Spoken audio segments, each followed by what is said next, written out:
At eto na ang tambayan ng mga mahilig saan.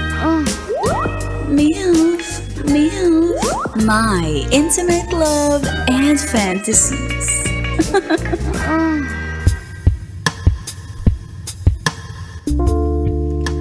Sa ating episode na pinamagatang Iba ang bitaw ng malandi sa maganda.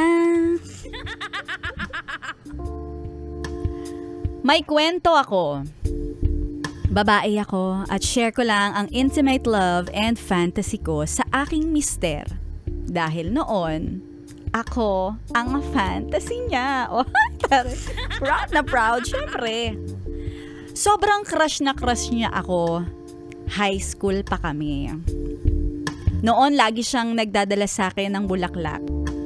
Hiyawan naman ang mga kaklase ko nung high school dahil nagpapaka-Prince Charming siya at feeling prinsesa naman ako. Ang sarap lang balik-balikan ang core memory naming mag-asawa. Ngayon, mga 30 na. At ngayon, iba na. Dahil hindi na ako dating prinsesa kung ituring niya. Kasi naghanap na siya ng bago niyang prinsesa. Kaya bilang may pamilya na kami, ayoko namang masira ng dahil lang ito sa ibang tao. Kaya inilaban ko siya.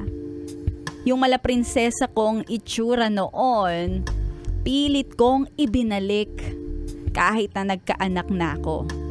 Nagpaka-sexy ako, nag-diet ako ng husto. Ibinalik ko ang flawless skin ko. Wow, paano yun?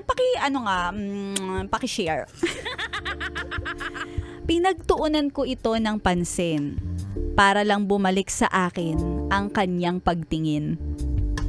Nagpaka-nyorn star din ang performance ko sa aming churut-churut. Naramdaman ko naman na bumalik siya sa akin. Tapos naumay siya. At naghanap na naman ng ibang lasa. Yung mas fresh. Yung mas bata. Na kahit di ko gustong mag-imbestiga kung sino yung pinagpapantasyahan niyang bago, bigla na lang tutunog yung cellphone niya. Tapos may magchat-chat na, "Kailan tayo magkikita? Miss na kita." Kahit yung anak ko na teenager na, kahit siya napapansin ang madalas na pag-alis ng papa niya, tapos uuwi na ng umaga. Takot ba ako na mawala siya? Oo, baka kasi di ko kayanin. Pero masaya ba ako? Hindi.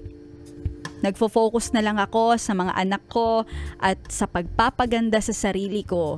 Kasi alam ko na hahantong ito sa hiwalayan. At ako, aalis ng maganda at mas matapang.